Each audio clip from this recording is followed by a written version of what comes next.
പ്രായത്തിന്റെ പരിമിതികളെ മറികടന്ന് 97-ാം വയസ്സിലും ഒരു കർദിനാൾ കല്ലുകൾ നിറഞ്ഞ വഴിയിലൂടെ പതുക്കെ നടന്നു. കൈകളിൽ ജപമാല, ഹൃദയത്തിൽ പ്രാർത്ഥന. ലക്ഷ്യം മെഡ്ജുഗോറിയയിലെ പ്രത്യക്ഷീകരണ കുന്ന്. വിശ്വാസത്തിന്റെ ശക്തമായ സാക്ഷിയായി 97-ാം വയസ്സിലും കർദിനാൾ ഏർണസ്റ്റ് സിമോണി മെഡ്ജുഗോറിയയിലെ പ്രത്യക്ഷീകരണ മല കയറി. മരിയൻ പ്രത്യക്ഷീകരണങ്ങളുടെ 45-ാം വാർഷികാഘോഷങ്ങളുടെ ഭാഗമായി ജൂൺ 24-നായിരുന്നു കർദിനാളിന്റെ തീർത്ഥാടനം.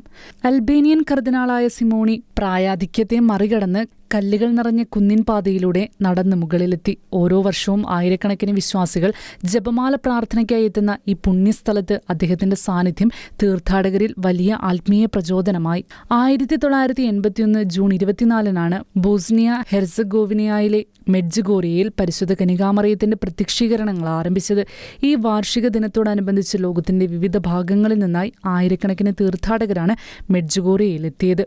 കർദിനാൾ ഏർണസ്റ്റ് സിമോണി കമ്മ്യൂണിസ്റ്റ് ഭരണകാലത്തെ മതപീഡനങ്ങൾ അതിജീവിച്ച കത്തോലിക്ക സഭയിലെ ശ്രദ്ധേയമായ സാക്ഷികളിൽ ഒരാളാണ്. 1956-ൽ വൈദികനായി അഭിഷിക്തനായ അദ്ദേഹം പിന്നീട് അൽബേനിയയിലെ കമ്മ്യൂണിസ്റ്റ് ഭരണകൂടത്തിന്റെ പിടിയിലായി. 18 വർഷത്തോളം ജയിൽവാസവും നിർബന്ധിത തൊഴിലും അനുഭവിച്ചിട്ടും തന്റെ വൈദിക ദൗത്യം ഉപേക്ഷിക്കാതെ വിശ്വാസത്തിൽ ഉറച്ചുനിന്നു. അദ്ദേഹത്തിന്റെ വിശ്വാസ സാക്ഷ്യത്തെ മാനിച്ച് ഫ്രാൻസിസ് മാർപ്പാപ്പ 2016-ൽ അദ്ദേഹത്തെ കർദിനാൾ പദവിയിലേക്ക് ഉയർത്തി. ഇന്റർനാഷണൽ ഡെസ്ക് ഷിഗേന ന്യൂസ്.